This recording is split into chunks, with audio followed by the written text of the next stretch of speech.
اعوذ باللہ من الشیطان الرجیم بسم اللہ الرحمن الرحیم وَإِذَا سَمِعُوا مَا أُنزِلَ إِلَى الرَّسُولِ تَرَىٰ أَعْيُنَهُمْ تَفِيضُ مِنَ الدَّمْعِ مِمَّا عَرَفُوا مِنَ الْحَقِّ يَقُولُونَ رَبَّنَا آمَنَّا فَاكْتُبْنَا مَعَ الشَّاهِدِينَ۔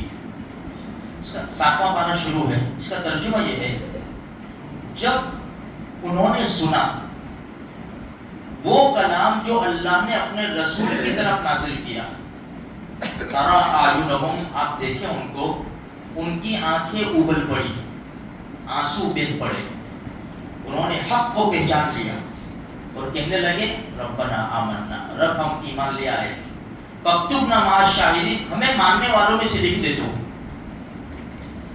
اس کی تفسیر میں لکھا ہے کہ جب لوگ حبشہ گئے تو نجاشی رحمت اللہ علیہ جنہوں نے ایمان قبول کیا، انہوں نے مسلمانوں کو بلایا۔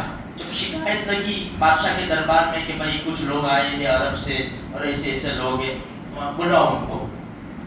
جب بلایا اور یہ مکہ کے کافر بھی پہنچے تھے شکایت کرنے کے لیے، تو حضرت جعفر رضی اللہ عنہ کو آگے کیا، تو بات چیت کے بعد پھر یوں کہا کہ اب سناؤ کچھ تمہارے نبی پر جو نازل ہوا۔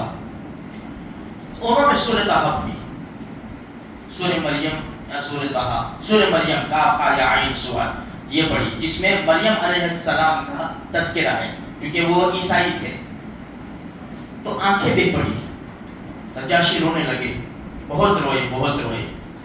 پھر فرمایا جب یہ ایسے ہیں، جب یہ شاگرد ایسے ہیں، ان کے استاد کیسے ہوں گے؟ 50 آدمی کا وفد تیار کیا کہ جاؤ تم مکہ جاؤ۔ یہ 40-50 آدمی کا وفد جب اللہ کے رسول کے دربار میں آیا تو ہمارے نبی نے یاسین سنائی۔ جب یاسین پڑھی سب کے سب رونے لگے اور سب ایمان لے آئے، وہی ایمان لے آئے۔ ہمارے نبی نے فرمایا کہ جا کے پھر تو نہیں جاؤں گے؟ فرمایا ناممکن ہے، ناممکن ہے کہ ہم پھر جائیں ایمان سے۔ ان لوگوں کے بارے میں یہ آیت کریمہ نازل ہوئی، یہ اللہ کا قرآن میرے اور آپ کے ہاتھ میں ہے۔ بے دین لوگوں نے اس کو سنا، محبت کر لی اور ایمان میں داخل ہو گئے، اور ایسا ایمان کہ اب نکلنا ناممکن ہے۔ ہم کیوں پیچھے رہ گئے میرے بھائی؟ ابھی بھی وقت ہے، ابھی بھی وقت ہے۔ اللہ کے قرآن کو مت چھوڑو میرے بھائی، اللہ کے قرآن کو مت چھوڑو اسے۔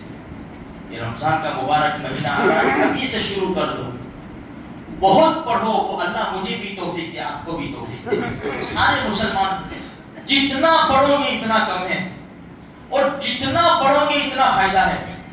بیماریوں سے نجات ملے گی، مسائل حل ہوں گے، اللہ دنیا میں بھی بھلائی نصیب کرے گا، آخرت میں بھی بھلائی نصیب کرے گا۔ اس لیے ہمارے سب کے گھر میں اللہ کا قرآن ہے، لیکن بس ہم اسے لیتے ہیں، چومے چاٹ کر اسے رکھ دیتے ہیں۔ یہ پڑھنے کی اور اس پر عمل کرنے کی چیزیں، یہ رمضان کا مبارک مہینہ آ رہا ہے، یہ قرآن کا مہینہ ہے۔ بزرگان دین ساری چیزیں چھوڑ کر، حدیث کا درس چھوڑ کر اور مسائل چھوڑ کر یہ قرآن کریم کی تلاوت میں لگ جاتے تھے۔ بھائی مغرب کے بعد میرے اور آپ کے پاس ٹائم نہیں ہے۔ یہ ہمارے حضرات جو ہے نا، یہ 1.25 پارہ نفل میں مغرب کے بعد پڑھتے تھے، 1.25 پارہ، پھر تراویح پڑھتے تھے 20 رکعت، اور اس کے بعد پھر قرآن سنتے تھے، سناتے تھے اور نفلیں پڑھتے تھے، سحری کرتے تھے۔ یعنی ایک ایک گھڑی قیمتی سمجھتے تھے میرے بھائی۔ اس لیے زندگی کا بہت بڑا حصہ ہمارا چلا گیا۔ کسی کی زندگی میں 5 سال، 10 سال، 20 سال، 50 سال رمضان آ گئے، لیکن میرے بھائیوں اب گولڈن چانس ہے ہمارے پاس، اس لیے کہ ہمیں پتہ نہیں ہماری عمر کتنی ہے۔ تو ہمیں چاہیے کہ اپنے کاموں کو تھوڑا سا آگے پیچھے کر کے، کم کر کے، بھائی اپنا زیادہ سے زیادہ وقت اللہ کے قرآن کے پیچھے، اللہ کی عبادت کے پیچھے، ذکر و اذکار کے پیچھے لگانے کی بھرپور کوشش کرے۔ اللہ مجھے بھی، آپ کو بھی، سارے مسلمانوں کو قدر کرنے کی توفیق عطا فرمائے۔